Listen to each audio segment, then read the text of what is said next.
This is NDTV, and you're watching NDTV 24/7.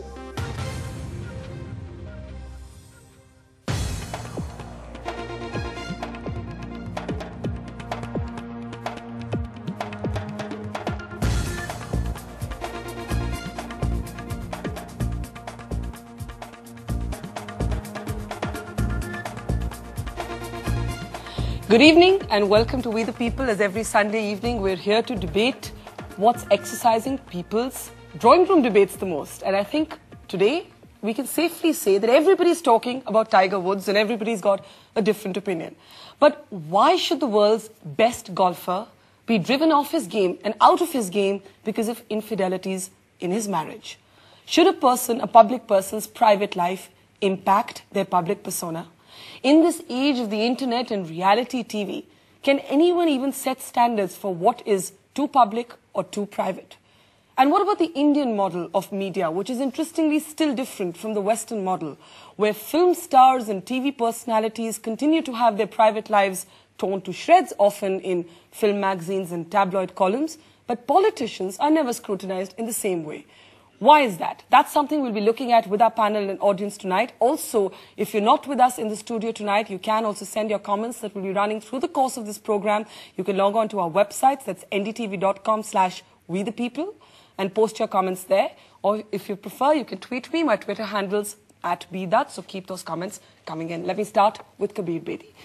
I start with you because your private life has always been in the public domain, whether it's your marriages, your multiple relationships, and your ability to talk about them with candor.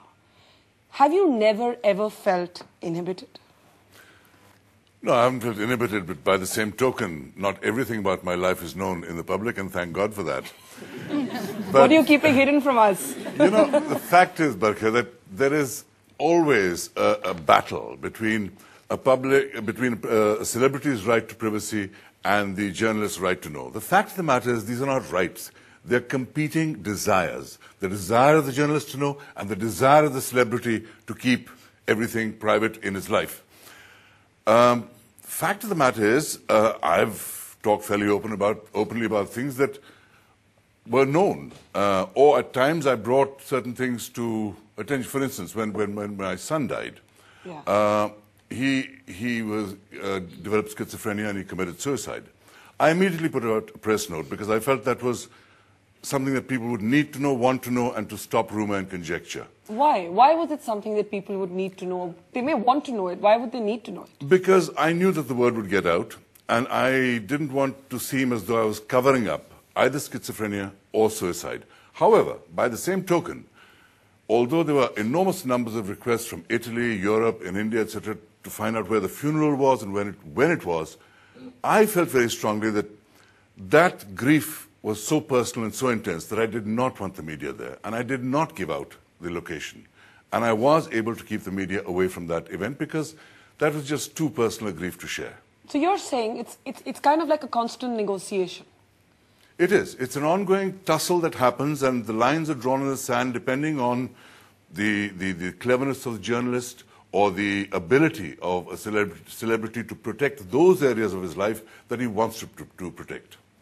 Gulpanag, you've written on your Twitter page about why you couldn't understand why Tiger Woods was, in a sense, being massacred in the way that he was. Well, I've always been very radical about my thoughts, and particularly when they're unpopular. For me, he remains the greatest golfer ever. I mean, there are very few people who even understand the game. I'm not sure how many people sitting here know even the basics of golf. I mean, most of us know it, 72 strokes would be the ideal game of golf, but beyond that, there's a lot more to it.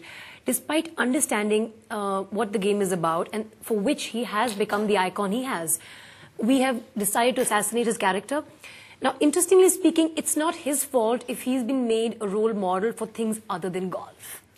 He plays golf. He's a guy who came from a really poor background, picked up a club and did a really good job with it. Now you expect him to be the torchbearer of morality. I mean, what standards has a society fallen to that we have to look up to a random person whose only gift to the world is golf for morality? Tuba.com,